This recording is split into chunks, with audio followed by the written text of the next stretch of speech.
suis Laura Pouliken et vous souhaite la bienvenue sur l'Aléa, le podcast qui parle du risque. J'ai créé ce podcast pour déconstruire la vision traditionnelle du risque et montrer ses effets positifs dans nos vies. Tous les 15 jours, j'invite des hommes et des femmes qui viendront vous donner les clés et les outils pour devenir pleinement la personne que vous devez être en prenant les risques nécessaires. Je le répète souvent, mais croyez-moi, c'est la solution pour aider et inspirer le plus grand nombre. Si le podcast vous plaît, vous pouvez laisser un commentaire et 5 étoiles sur l'application Apple Podcast ou iTunes et ou partager les épisodes sur vos réseaux sociaux. Un grand merci d'avance. Petite news. Pour les passionnés de podcasts qui rêveraient de créer le leur, j'ai imaginé la formation dont j'aurais rêvé avant de me lancer. Dans cette formation, vous trouverez le nécessaire pour créer votre podcast et votre identité de marque. Le lien est dans les notes de l'épisode. Aujourd'hui, je suis avec Fanny Moritz. Fanny Moritz, après une première entreprise créée dans le web à Hong Kong, tu as changé ta façon de vivre pour un mode de vie éco-responsable suite à une prise de conscience via le livre de Bea Johnson, Zero Waste Home. Ce déclic t'a poussé à créer ta seconde entreprise, No Waste, et ta mission aujourd'hui est d'inciter un maximum de monde à réduire leurs déchets et leur empreinte carbone via des conférences et webinaires positifs et déculpabilisants.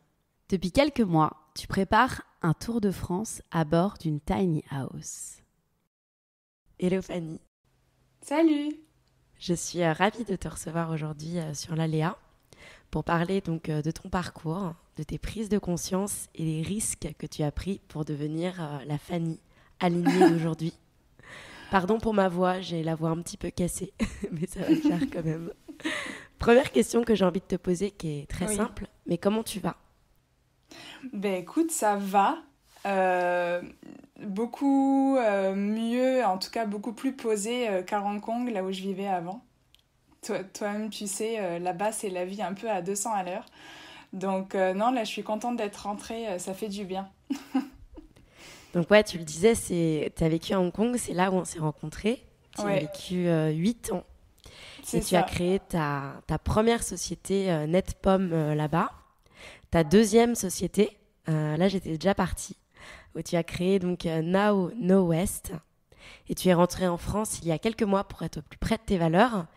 Et j'ai envie que tu me racontes dans les grandes lignes ton parcours en fait sous l'angle de sortie de ta zone de confort et de prise de risque, qui est mon sujet de podcast. Si tu peux un petit peu nous en parler sans rentrer dans les détails. Bah écoute, c'est vrai que quand je suis arrivée à Hong Kong, j'étais allée là-bas pour un tout autre secteur d'activité qui était le mannequinat. Et j'avais en fait cette passion, moi, qui était de développer des sites internet. Et c'est vrai qu'après qu'on m'avait dit que Hong Kong c'était la meilleure ville pour monter son business, voilà, j'ai cru les gens. Et en effet, ça s'est avéré véridique. Donc c'est pour ça que j'ai monté là-bas, à peine arrivée sur place, mon agence web. Et du coup, c'est vrai qu'administrativement, c'était beaucoup plus simple qu'en France, par exemple. Et je me suis pas trop posé de questions, est-ce que je pouvais en vivre ou pas. Je me suis tout simplement lancée dans l'aventure et je me suis dit, écoute, quitte à essayer, autant le faire sur place. Donc j'ai essayé et ça a bien marché, donc j'étais super contente.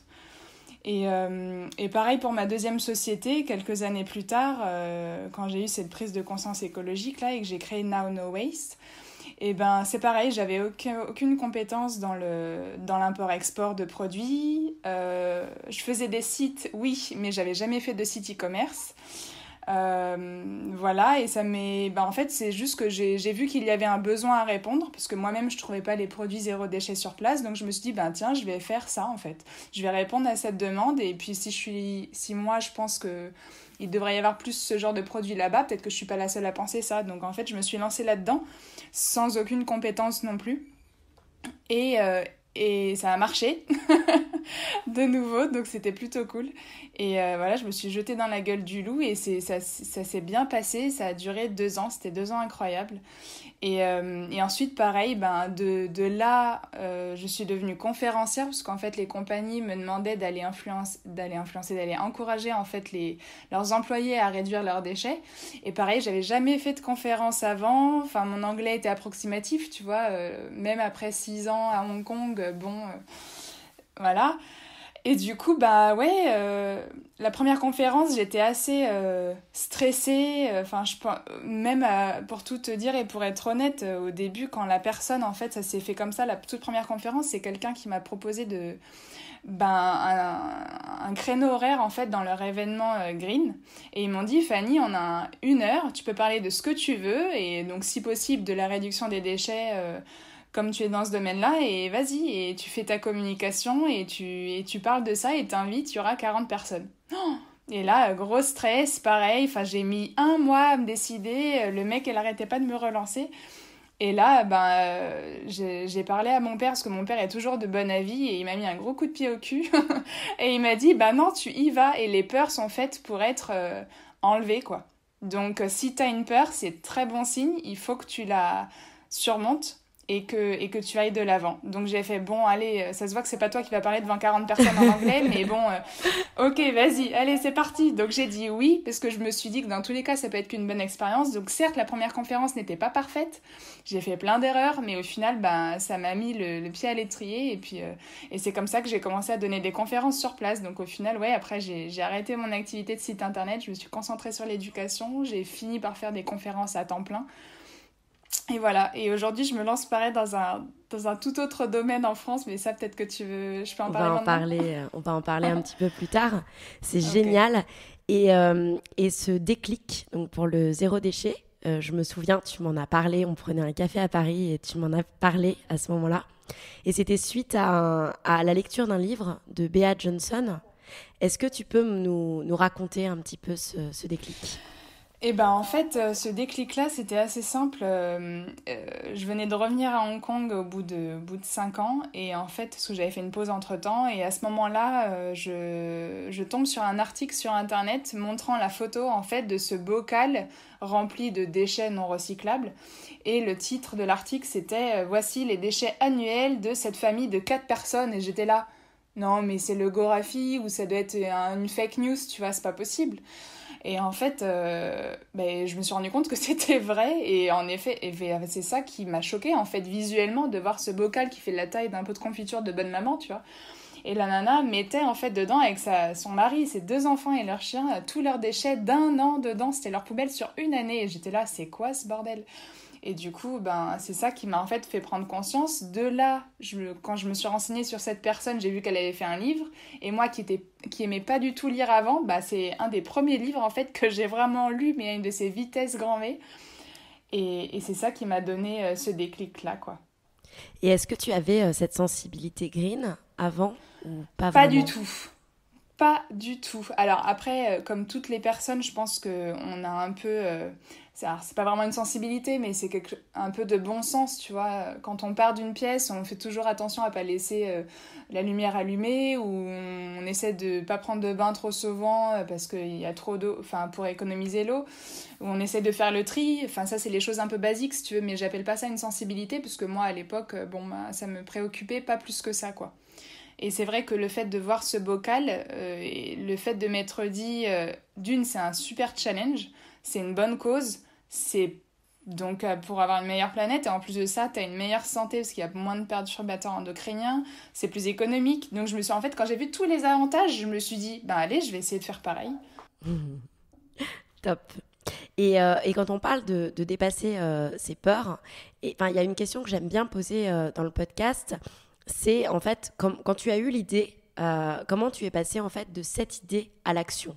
Surtout dans un pays comme Hong Kong, qui n'est pas réputé pour être très axé green. Toi, en fait, quelles ont été les premières étapes que tu as mises en place ? Si tu peux nous raconter, en fait, comment tu as mis en place, en fait, ce site internet et ce concept. Et ben, en fait, c'est vrai que moi, je suis très, je suis très dans l'action, quoi. Je me pose pas 36 000 questions à savoir est-ce que le business va marcher, est-ce qu'il y a des concurrents qui l'ont déjà fait. Enfin, voilà, je suis très... Dès que j'ai une idée, je fonce. Et pour moi, il n'y a pas de plan B, tu vois, il n'y a que le plan A. Donc en fait, je me fonce dans cette idée-là que j'ai.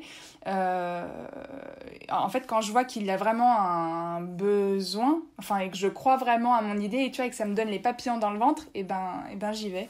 Et du coup, pour le site internet, c'est vrai que il y avait en effet quelqu'un qui avait déjà créé un site sur place. Qui venait de le créer au moment où j'ai eu l'idée, donc j'étais un peu déçue, mais c'est pas ça qui m'a empêchée au final de le faire, et ouais, et du coup j'ai vraiment commencé par contacter les marques, faire un petit PDF me présentant un peu le site, comment je le voyais. J'avais même pas encore de nom de marque à l'époque, enfin tu vois, c'était vraiment à l'arrache. Et pourtant, ça a quand même marché, quoi. Donc, comme quoi, parfois, il faut pas trop se poser 36 000 questions. Si tu crois vraiment en ton projet, rien n'est parfait, tu vois. Et du coup, faut se lancer. Faut éviter... Et quand tu as une peur, justement, comme mon père me l'avait fortement conseillé, c'est de la surmonter et d'aller vers l'avant, quoi. Et quels étaient tes critères pour les marques que tu sélectionnais pour mettre sur ton site ? Alors, les critères, c'était...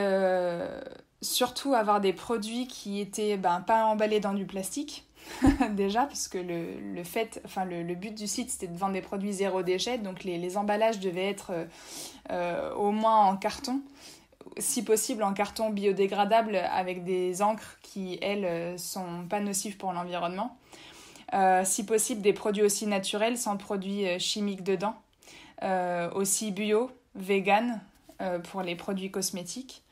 Et voilà. Et des produits aussi réutilisables. Ça, c'était le mieux pour tout ce qui est paille, etc. Voilà.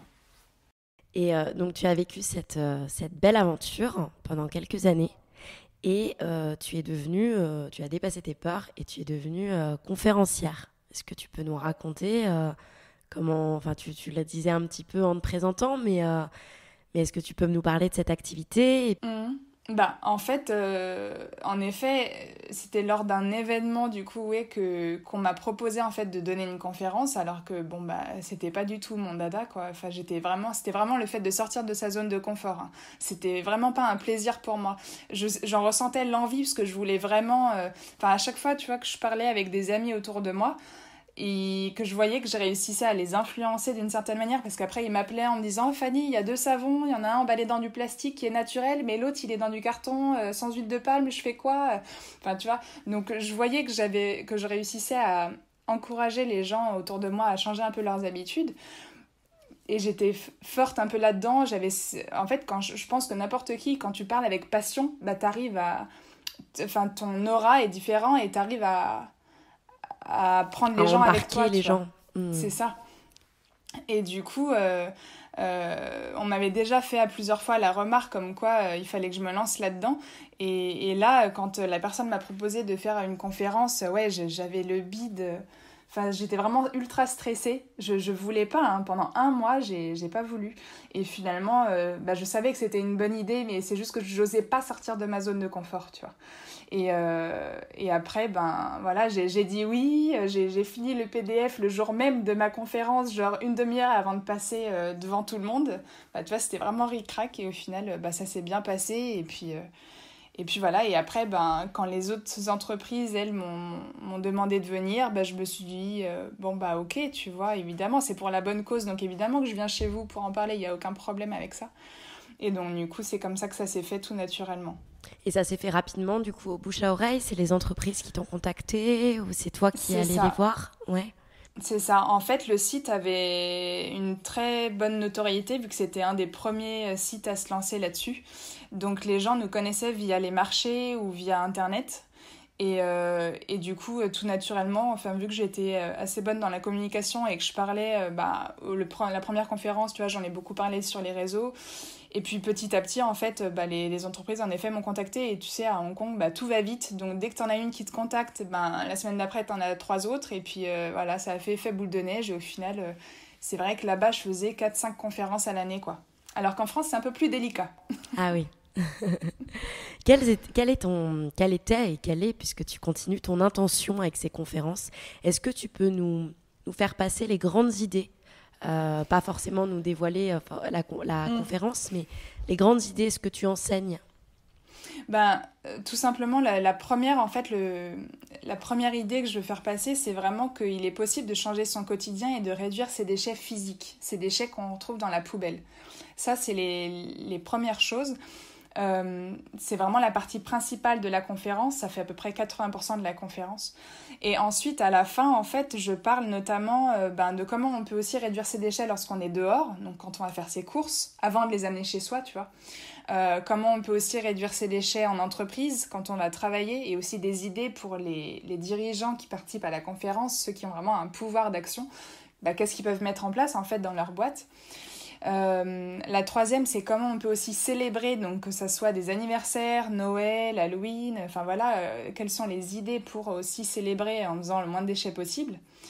Voilà, et ensuite à la fin je termine sur le fait que réduire ses déchets, d'une part c'est très bien, puisque c'est quelque chose qu'on voit en fait, donc si tu veux les gens ils sortent leur poubelle, tu vois, donc c'est physique, c'est visuel, mais le plus important en fait c'est vraiment réduire son empreinte carbone, réduire ses émissions de CO2 qu'on émet naturellement, j'ai envie de dire, dans l'atmosphère. Et donc du coup pour cela, pour avoir beaucoup plus d'impact, je termine ma conférence sur comment réduire son empreinte carbone via notamment en parlant du transport, du logement, de l'argent surtout, et aussi des biens de consommation et voilà.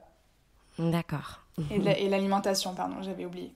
Ok. Et je crois qu'il y a une méthode, c'est les 5 que j'ai entendu. Oui, c'est ça. C'est ça. Alors en effet, oui. Nous expliquer dans les grandes lignes ce que c'est. Premièrement, en fait, le premier R qu'il faut... c'est la règle des 5 R, ça a été donc créé par Bea Johnson. Elle préconise de les utiliser évidemment dans l'ordre, sinon ça n'a aucun sens. Le premier R, c'est de refuser, en fait, donc de refuser tout ce qui vient chez soi, que ça soit les goodies, tu vois, les flyers, les cartes de visite, tout ça. Le deuxième R, c'est de réduire ce qu'on ne peut pas refuser. Le troisième, c'est de réutiliser un maximum ce qu'on a chez soi, donc les bocaux en verre, choisir vraiment des choses qui sont réutilisables et non pas jetables.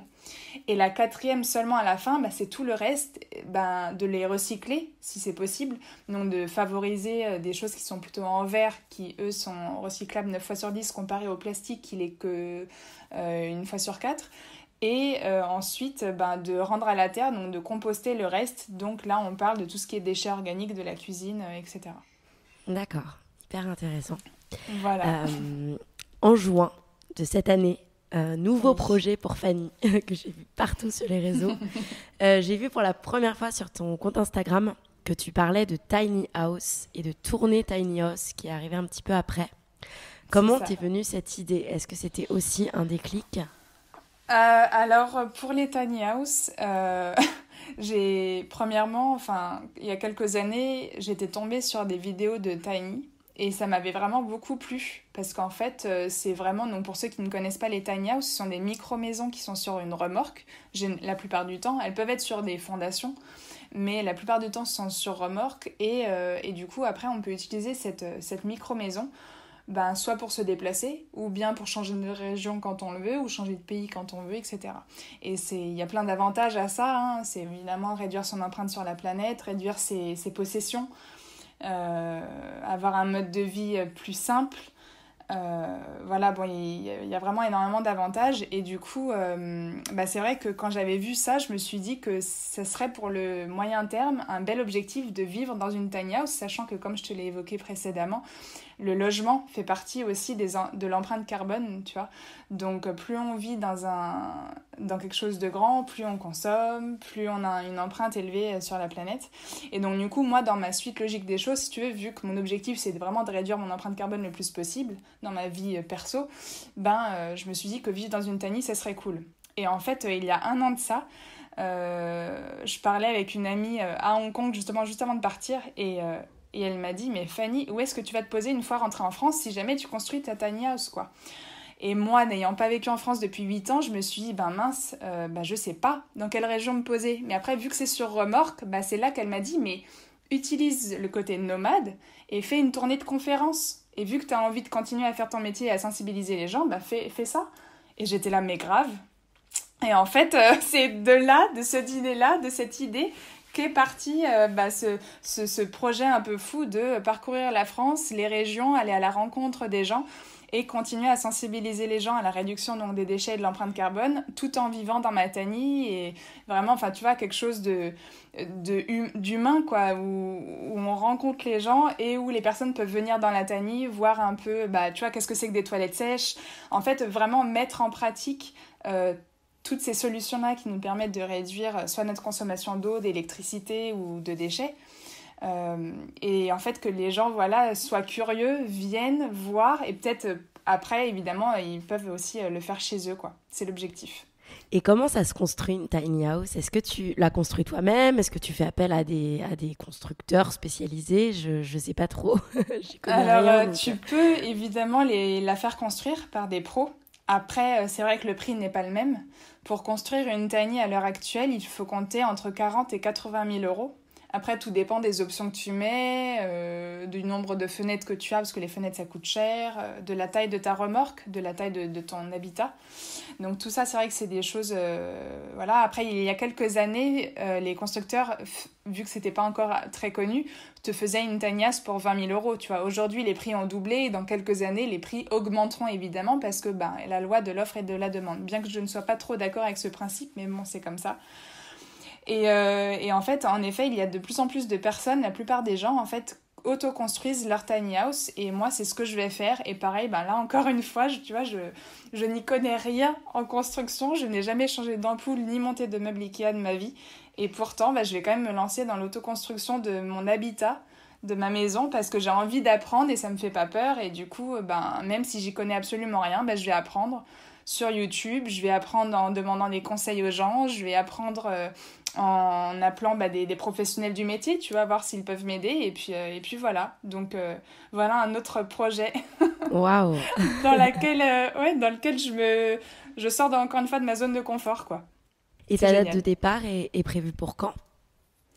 Alors, idéalement, je voulais partir en avril prochain, mais bon, là, avec le Covid et puis avec... en fait, je me rends compte que ça prend beaucoup plus de temps parce que je ne vais pas me dépêcher pour le choix de la remorque, le choix des fournisseurs, etc.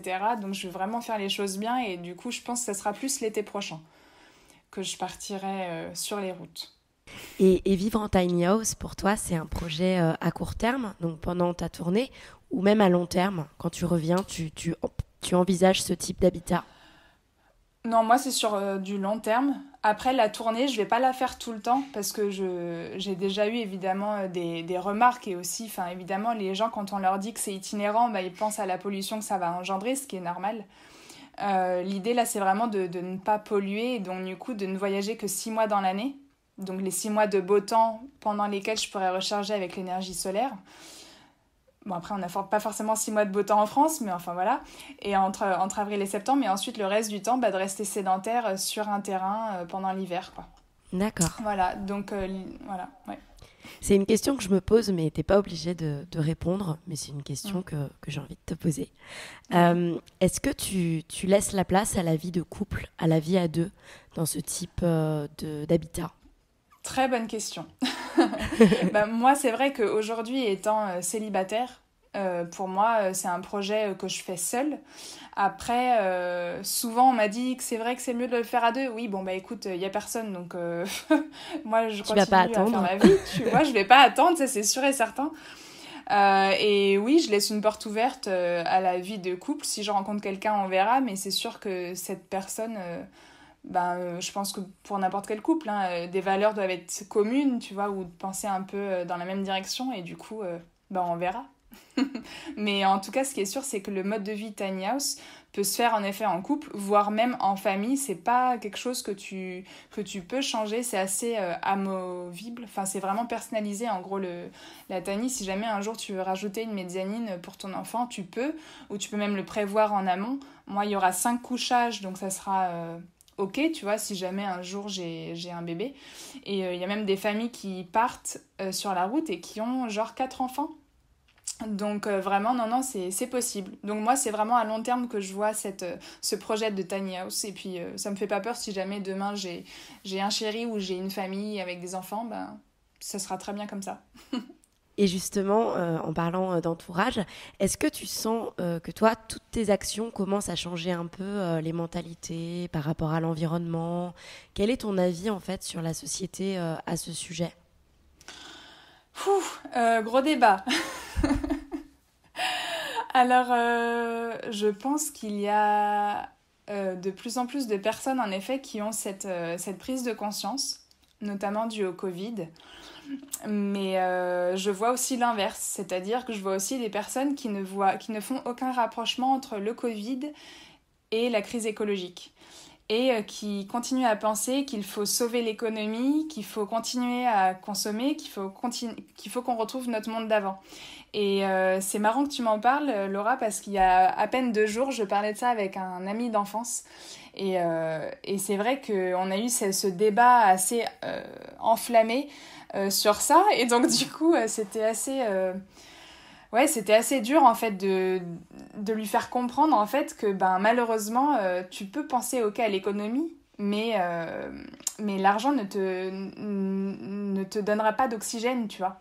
Donc en fait j'essaye vraiment dans mes discussions avec mes proches de leur faire comprendre ben, que l'oxygène, la nourriture, tout ça c'est la nature qui nous le donne et il faut en prendre soin. Donc voilà, pour moi c'est un peu une évidence quoi. Quand les gens me disent l'écologie c'est pas une priorité, ben ça devrait. En fait je pense que le terme écologie n'est pas forcément que les gens ils ont pas une bonne définition de ce que c'est que l'écologie, tu vois. Et du coup voilà, enfin moi c'est con mais quand je sais que les océans et les forêts me donnent tout mon oxygène, ben maintenant j'en prends soin. Tu vois, toutes mes actions dans ma vie de tous les jours se font en fonction de ça, de toujours avoir une empreinte faible sur la planète et en prendre soin et la respecter. Elle ne demande que ça au final. Tout à fait d'accord. C'est pas parce que je vis à Dubaï que je partage pas ça. C'est clair. Ouais. Pour s'éloigner un petit peu du sujet et pour être un peu plus dans le développement personnel, depuis que je te connais, et je pense que beaucoup pensent la même chose, tu sembles vraiment tout transformer en or et être extrêmement déterminée. Mais vraiment. Et sur un de tes posts Instagram, tu parles de tableau d'intention pour visualiser tes souhaits.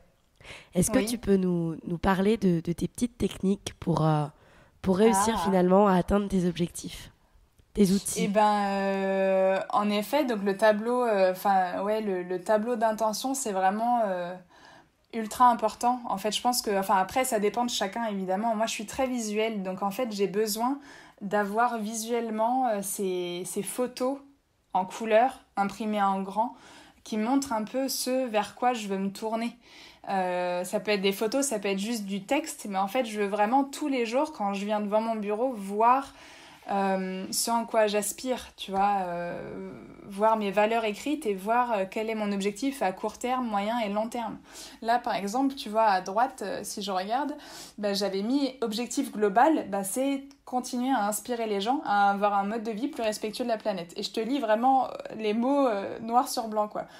Et après, voilà, donc bref, je vais pas aller dans le détail, mais vraiment c'est parce que je suis visuelle, donc soit d'imprimer, soit d'écrire en fait, et de voir ça tous les jours. Et il y a, c'est vrai, un livre qui m'a beaucoup aidé à ça, qui s'appelle The Miracle Morning. Donc je sais pas trop le titre en français, je suis désolée, peut-être que c'est la même chose. Et du coup, ça m'avait aussi vachement aidé sur le fait de se lever tôt, de se mettre ces objectifs-là de visu, de faire l'exercice le matin, il y a vraiment plein d'outils. Et il y a aussi une autre chose que je recommande à chaque fois que je parle de ces habitudes-là et de ce changement en fait, qui a été fait, je pense, en moi il y a quelques années, c'était déjà il y a 10 ans maintenant. Et ben c'est tout simplement le séminaire d'Anthony Robbins, ce coach, tu sais, américain. Alors il y a plein de gens qui le détestent parce que justement ça fait trop américain, que les gens disent que c'est une secte, tout ça. Moi je suis pas du tout d'accord avec ça. J'ai participé en fait à ce séminaire il y a 9 ans. Et avant ça j'avais lu son livre. Et qui s'appelle Pouvoir illimité. Et en fait, c'est vrai que ça a fait un sacré déclic dans ma tête parce que à la suite de son séminaire, je me suis vraiment dit en fait, tout est possible dans la vie. C'est juste des blocages mentalement qu'on se met. Et donc, à partir de là, en fait, quand tu sais ça, parce que, pour rentrer un peu dans le détail, sur son séminaire de 4 jours, qui s'appelle Unleash the Power Within, et le premier jour, le premier soir, on marche sur le feu. Ce n'est pas une obligation, c'est un choix que chacun fait. Mais il te conditionne en fait mentalement. Et à la fin, tu marches sur le feu, sur 5 mètres de braise ardente qui font plus de 200 degrés Celsius. Et tu ne te brûles pas. Et tu marches lentement, tu ne cours pas sur les braises. Et donc du coup, en fait, même si physiquement, il y a une raison pour laquelle tu ne te brûles pas, mentalement, c'est parce que tu as été assez préparé et tu t'es dit je ne me brûlerai pas, je vais y aller et ça ira. Et du coup, ça va. Et donc en fait, les gens arrêtent les personnes, les gens de la team de Anthony Robbins arrêtent les personnes si jamais ils voient que tu n'es pas prête. Si tu n'es pas assez dedans, on va dire, si tu n'as pas ton cri de guerre, s'ils voient que t'es pas, tu vois, et ben du coup, ils ne te laissent pas y aller parce que là, ils sauront que tu vas te brûler. Et moi, évidemment, j'ai marché sur le feu, je me suis pas brûlée. Et en fait, à partir de là, quand tu fais cette expérience-là, tu te dis, tout est possible dans la vie. Et en fait, les seules choses qui ne font pas la vie que j'ai aujourd'hui, c'est tout simplement des blocages mentaux. Alors après, je dis, ce ne sont pas les seules raisons, mais je pense que beaucoup de gens ont des rêves et ne les suivent pas parce qu'ils se mettent des barrières mentales. Et ça, c'est vraiment une des choses à modifier à l'intérieur de sa tête, quoi. Donc pour moi, quand on me dit impossible, non, pour moi, rien n'est impossible. Tu peux être qui tu veux dans la vie, il suffit de faire les bons choix, quoi. Et pour ceux que ça intéresse, il y a un documentaire justement sur Anthony Robbins sur Netflix que j'ai vu et qui est assez incroyable. Ouais. Alors, tous ces séminaires ne se passent pas comme celui-là, parce qu'il en a des différents. Il en a pour les business, il en a pour les particuliers, il en a sur des thématiques différentes. Moi, j'étais à celui qui était à Londres, parce qu'il ne vient pas en France. Je sais qu'il en fait, je crois, dans 5 villes dans le monde entier, notamment aussi en Italie. Et il en a fait à Dubaï il y a 2 ans. Ah, génial, trop bien. Il en a fait un à Dubaï, ouais. J'ai une amie qui est allée. Ouais, c'est vraiment une expérience à part entière. Et puis pour ceux qui ne peuvent pas, qui n'ont pas les moyens, moi je sais que j'ai mis mes économies là-dedans parce que ça coûtait assez cher son séminaire, mais au final rien que de lire le livre en fait t'aide vachement à modifier tes croyances, quoi, tout simplement, et à aller plus loin. J'avais une petite question. Oui. Merci beaucoup. J'avais une petite question entrepreneuriat. Si tu devais retenir, si tu avais des leçons en fait que tu retiens et qui te permettent aujourd'hui de conseiller les personnes qui souhaiteraient se lancer. N'ayez pas peur, foncez, faites-le avec passion, ne laissez personne vous enlever cette envie de réussir. Tu vois, là, en te disant ça, à chaque fois, en fait, je pense à le frère d'une amie qui me disait à l'époque, j'avais pas encore créé mon agence web à Hong Kong, j'étais revenue en France pour Noël, et cette personne me dit, mais si ton agence web, ça marche pas, qu'est-ce que tu fais ? Je lui dis, non, mais ça marchera. Pourquoi ça marcherait pas ? Ah, mais tu sais, ça se trouve, les gens, ils vont pas payer des sites aussi chers, tout ça. Je lui dis non, ça marchera en fait. Et comme je t'ai dit en début d'interview, pour moi, il n'y a que le plan A. Il n'y a pas de plan B. Parce que si tu commences en fait à te conditionner dans ton cerveau et à te dire je ne vais pas réussir au cas où j'ai toujours ça, là c'est sûr que ça marchera pas parce que tu seras pas à 100% dedans, tu vois. Donc voilà ce que je peux conseiller aux gens qui veulent se lancer, c'est si vous pensez que votre idée est bonne et que vous en êtes sûr et que vous voulez vous lancer, ne laissez personne vous arrêter. Foncez et travaillez et faites ce qu'il faut pour arriver à terme à ce que votre projet soit viable, quoi. On va finir par des petites questions rapides. Oui. L'idée, c'est vraiment d'y répondre rapidement. Ta ou tes citations préférées? J'en ai une, mais elle est un peu longue. Je peux quand même la dire ou pas? Après, c'est plus sur... Bon, je vais te la dire et puis tu me diras ce que t'en penses. Alors, la citation, c'est... L'argent est devenu l'obsession numéro 1 des êtres humains sur la planète, mais ce n'est pourtant pas l'argent qui nous fait vivre. C'est la nourriture que nous mangeons, l'air que nous respirons, l'eau que nous buvons, les ressources naturelles qui nous permettent de nous chauffer et de nous soigner. L'argent n'est qu'un moyen d'obtenir toutes ces choses, mais aujourd'hui, pour obtenir de l'argent, nous les détruisons, comme si nous étions devenus fous. Je te donne cette citation-là parce qu'en fait, c'est pas celle que... la plus connue ou la plus... mais c'est celle que j'ai partagée hier autour de moi et c'est vrai que cette citation-là résonne en moi et je pense que, comme je te le disais en début d'interview, c'est quelque chose de très important à retenir. Non, mais tu as raison de passer ces messages. Ton prochain défi? Alors, à part la tournée Tiny House. Et pour en revenir à la citation que je t'ai donnée juste avant, mon prochain défi, en fait, c'est de vivre avec le moins d'argent possible. Voilà, tout simplement. En fait, il y a un an de ça, j'étais pas du tout dans cette optique. Quand je suis partie de Hong Kong, mon objectif, c'était de faire toujours plus de conférences, de trouver toujours plus d'entreprises pour vendre mes conférences et pour évidemment faire passer ce message. Mais après avoir lu le livre L'homme sans argent de Mark Boyle, en fait, tout est... Petit à petit, il y a eu quelque chose qui s'est passé dans ma tête et je me suis rendu compte qu'en fait, le bonheur ne fait pas forcément... l'argent n'inclut pas le bonheur. J'arrive pas à te dire exactement le fond de ma pensée, mais on n'a pas besoin d'argent pour être heureux et on peut vivre avec moins. Et être encore plus heureux qu'avant. Et donc, du coup, moi, c'est vraiment vers ça que je vais me tourner et mon objectif à long terme, c'est de vivre... avec le moins d'argent possible et le plus en autonomie, voilà. Beau projet.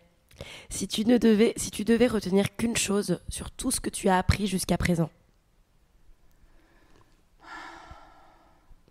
Alors, tu as peut-être déjà répondu avant dans tes réponses. Oui, je pense ne pas avoir peur ou quand on a une peur, l'affronter et passer. Et toujours croire... en ce qu'on ressent à l'intérieur de nous.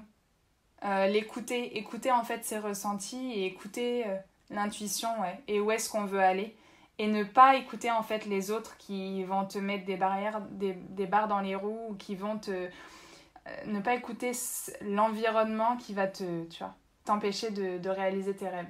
Toujours croire en ses rêves et les réaliser. Une question que j'aime bien poser. Quelles sont les questions que l'on te pose le plus lors de tes conférences ou sur tes réseaux sociaux? La question qu'on me pose le plus, c'est comment commencer en fait. Par quoi les gens doivent commencer pour avoir une empreinte moindre sur la planète. Ça, c'est la question qui revient assez souvent. Parce que c'est vrai que durant les conférences, souvent, je donne beaucoup, beaucoup d'exemples. Et les gens, bien que ce soit des exemples concrets, il y en a trop en fait.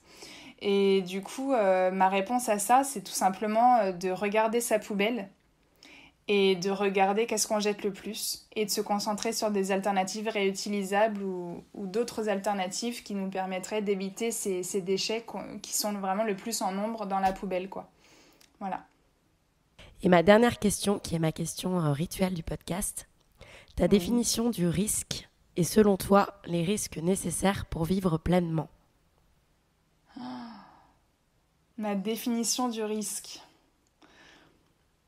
Alors là, tu m'en...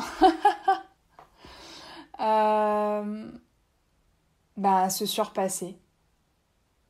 Se surpasser, aller de l'avant. Ne pas avoir peur de tout perdre, en fait, et croire en son projet, croire en son intuition. Pour moi, c'est ça la définition du risque. Sortir de sa zone de confort, quoi. Ouais. Et ça, c'est ce qu'il y a de plus beau, en fait, et c'est comme ça qu'on évolue. Merci, Fanny. Merci à toi, Laura. Et voilà, cette interview est finie. J'espère qu'elle vous a plu. Si vous souhaitez soutenir le projet de tournée de Tiny House de Fanny, je vous glisse le lien dans les notes de l'épisode. Et si ce dernier vous a plu, n'hésitez pas à le partager et à me rejoindre sur le compte Instagram lalea.podcast pour retrouver les coulisses de l'épisode, mais également les meilleurs moments. À bientôt!